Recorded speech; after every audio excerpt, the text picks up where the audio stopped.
Of course. With VFL Ramon Foster, with Kayla Anderson, I'm Will Bowling. We are very pleased to be joined by future Vols quarterback and Brentwood Academy junior George MacIntyre here this morning. George, I know you were playing a basketball game like less than 12 hours ago. So thanks for making the time for us this morning. How are you? I'm doing good. Appreciate y'all having me on. Absolutely. Well, first of all, congratulations on the commitment earlier this week. And I'm sure you've been asked this question about 100 times this week, so I'll make it 101. What made Tennessee the best fit for you? I really think it comes down to Coach Heupel, and he's a quarterback guy, and I can't wait to play in his system. And there's no place I'd rather be than in Knoxville. So what is it like being recruited by Josh Heupel? What do you like the most about him? What do you feel like you've learned about him through the recruitment process? Yeah, he's a very personable guy. He's also put together a very good quarterback room of staff members. There's a lot of different personalities and different ways they can help you, and it's kind of a full court press once they key in on you. And he's very personable. He doesn't do a ton of recruiting talk. He kind of just develops a relationship, and he goes from there. So, obviously, I think the student section found you in Knoxville over the weekend, maybe having one of those conversations. And I was up there, too, in the arena Saturday. And was it cool hearing a "We Want George" chant, with Josh Heupel sitting there and with a lot of recruits up there in Knoxville over the weekend? Yes, sir. It definitely was cool. It shows how much their student body and, their fans care about their athletics. So, yes, sir, it means a lot. George, man, congratulations on the decision. Super cool process to go through. I just have to ask you, too, how was the process as far as you coming up from 7th, 8th grade to where you are now in your junior year, realizing that I'm actually being recruited hard and I'm going to have make a decision sometime soon this year. What was that process like for you? It started off great, recruiting-wise, but then, you kind of got to get over, I got this offer. And then you kind of I kind of got to a point this year where I was like, okay, I need to narrow them down and really get to 3 or 4 schools and then go from there. But I think Tennessee made it easy for me. They made it not very stressful, and I've kind of known I was going there for a while, and I'm just glad to announce it a couple of days ago. So one thing about Tennessee, or Middle Tennessee, that is word travels fast and conversations are always had. I'd actually heard about you being more of a basketball player than football player about a year or 2 or so ago. What made the decision to focus in more to football than it was at basketball? Yes, sir. Basketball is definitely my first love. I think he caught me any time before my sophomore year, and if I was working out extra for sports, it was always basketball. Kind of put all my extra time and work into it.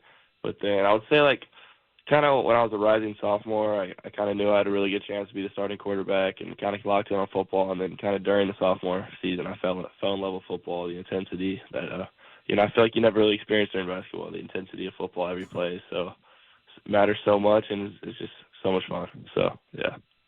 How will it be also on the recruiting side for you for other players that are coming out in 25 and also 26 too? I know you guys do a lot of 7-on-7 stuff these days.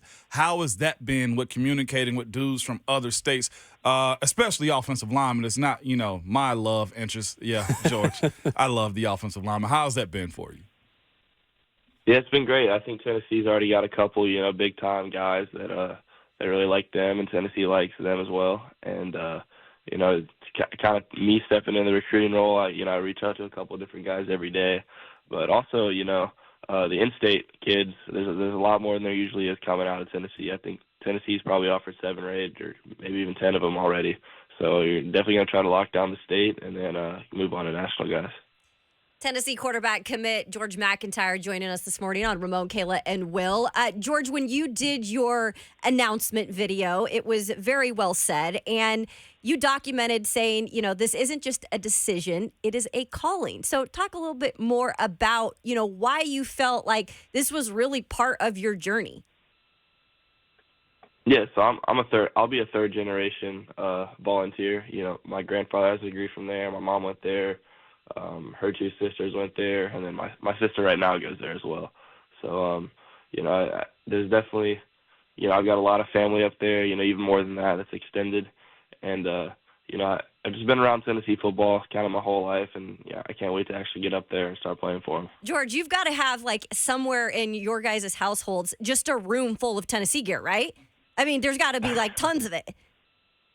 Something like that. When it comes to the culture at Tennessee, and you've mentioned Josh Heupel, but with the guys you've met and the vibe that you got there, how is it maybe different from other places you had, visited?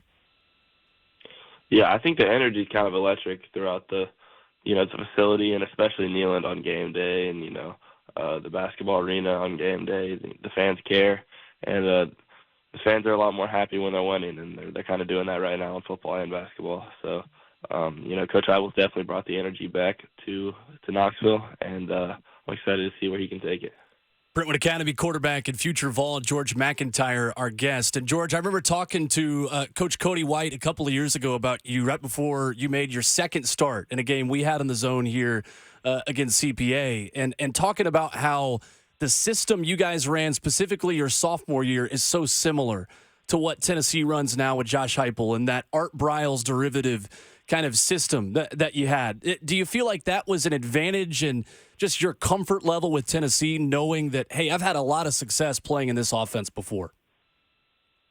Yes, sir. I think it's a great system. I'll actually be on my fourth system this year as a senior, and I really did like that. It's kind of wide splits. It's very different. Every throw is probably 7 to 8 yards farther because the receivers are so much farther out there.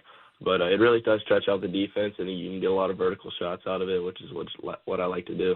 So speaking of that, your new coach, Paul Wade, has a really cool connection to your family. And I know this story has kind of gone around a little bit, but his first coaching gig was with your grandfather, the way I understand it, right? Just how cool is that kind of the family connection you guys have there going into your senior season? Yes, sir. It's definitely really cool. My grandfather was very impactful. I think he died when I was 10 or 11, but his legacy lives on, and stuff like that. It's really cool to happen. I actually didn't really know a ton about Coach Wade until he got the job. He's been great ever since. But I think that is really cool. That was my grandfather's last job.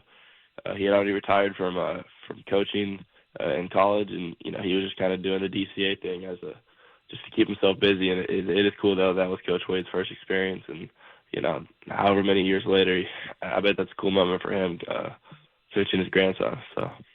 So, George, individually for you as you go into your senior season, I know you've won a state championship in basketball, and the goal of Brentwood Academy is always getting to and winning a state championship. But individually for you, as you talk with Coach Heupel, as you kind of scout yourself going into the senior season, what are some of the areas you feel like you can improve in going into your last year of high school? Yes, sir. The standard's always the standard at BA, and some things I'm going to be trying to improve on going into next year is definitely get in the weight room as much as I can, even with basketball. And then I would say, going into another new offense, got to learn new types of footwork styles. So definitely going to get in with Coach Wade and find the footwork he wants, and tirelessly work at that until the first game. George, what are some things you're trying to accomplish for yourself? I know within the team is always a goal of winning the state and, bringing more notoriety to you guys. But for yourself personally, what are you trying to accomplish this year over the summer and into the fall? Over the summer, I think Elite 11 is a big one. I think it's a direct correlation between the guys that win it every year and, who goes on to be successful in college and the NFL.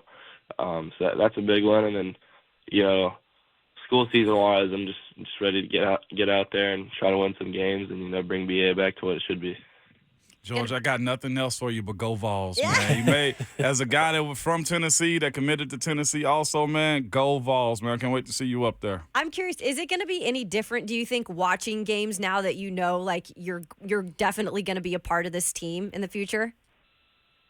Yes, ma'am, for sure. I think I'm going to be a little bit more detailed in the way I look at personalities and stuff like that. I love it. Well, George, not to make Ramon feel old, but it is one of my favorite hobbies on the show. That the last quarterback from Tennessee on scholarship to play for Tennessee played with Ramon actually, back in 2008. Like what? And then the last one to start a game just went into the Pro Baseball Hall of Fame last night, and Todd Helton. What does that mean to you, just being from here? I know you've spoken about that this isn't a decision, it's a calling. The quarterback position has gotten so good in this state. Just to be able to represent that in your state's colors, I imagine it's got to be pretty cool. Yes, sir, definitely. They kind of brought that up to me a while ago. The quarterback staff over at Tennessee did, and I didn't really realize the true meaning of it until maybe a couple months ago. Kind of just through talking with Peyton Manning and seeing how big he got, and he's from New Orleans, and seeing how big other guys have gotten. Hendon Hooker's from, I think, Virginia, stuff like that. Right. Maybe it was North Carolina. But, just the prospect of doing your own state's a big thing for me. I visited a lot of places all across the country and still couldn't find a place better than the one in my home state. So, speaking of those quarterbacks, too, the one that's on campus right now, Nico Iamaleava, have you been able to build a relationship with him or at least exchange phone numbers? How has that been? Because from Hendon to Joe, there was a great communication and relationship, and I expect it also to be the same with you whenever you go back up on campus. Have you been able to build that relationship with Nico and the other guys that are there? Yes, so every time I've been around Nico, he's been a great guy, really positive, and I'm excited to see what he can do with the keys to the offense this year. Definitely. Love it. George, best of luck to you, man. Thank you so much for making the time. I cannot imagine the amount of requests and conversations and congratulations you've been given over the past couple of days, and I will throw in a Go Eagles for you there as well. So we're rooting for you, and certainly a lot of folks around here glad you're involved. Thanks so much for the time. Yes, sir. I appreciate it. Go Eagles and go Vols. Yes, sir. There it is. George MacIntyre, future Tennessee quarterback, with us here this morning on Ramon, Kayla, and Will. I love that quote. I've been to places all over the country, but I did not see anything better than what was in my home state. Yep. It's cool, too. And towards the end, when he brought up the fact that how, of course, winning helps a whole lot, and how you blow up your popularity and how you build your platform and brand.